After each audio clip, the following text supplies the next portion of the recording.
Bonjour, je m'appelle Eline Alain-Coubert et je suis syndic à Vevey.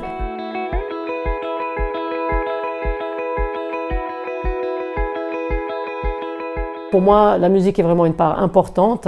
J'apprécie toutes les musiques, quelles qu'elles soient, et j'apprécie aussi d'aller voir les artistes sur scène. Moi, je trouve que c'est quelque chose d'important, de les rencontrer aussi par la suite, d'échanger sur qu'est-ce qui les aura amenés finalement à faire cette chanson, ou les paroles à texte aussi, c'est quelque chose de très important pour moi.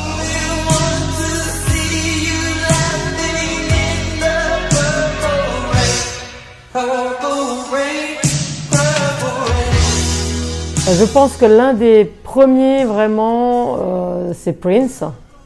C'est vrai que c'est une époque, on était adolescents, hein.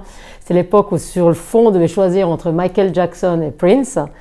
Et il y avait le film aussi, hein, Purple Rain. Donc voilà, mon choix s'est arrêté en tout cas dans cette partie de l'adolescence sur Prince avec Purple Rain.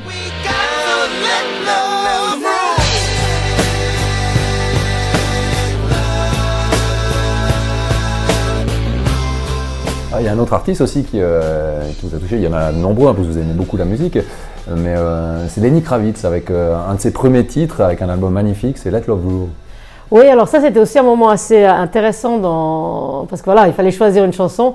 Ça a été, vous savez qu'à l'époque on allait dans les cafés-restaurants, on avait des jukebox, et puis on mettait quelques sous, et puis on avait nos chansons.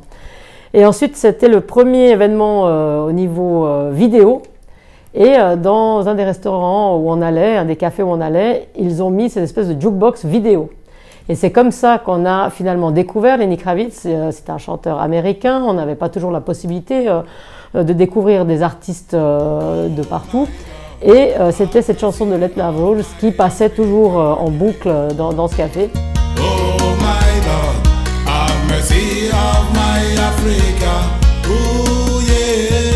La musique, elle coule tellement dans vos veines que vous êtes même devenu manager d'un artiste, Kajim. Alors expliquez-nous un petit peu cette aventure pour vous. Alors c'est vrai que, comme je vous l'ai dit, j'allais beaucoup voir des concerts, c'est quelque chose qui me passionnait. Et quand j'étais lors de ma mission en Afrique, en Côte d'Ivoire pour être plus précise, des amis m'ont pris un concert et j'ai découvert cet artiste Kajim.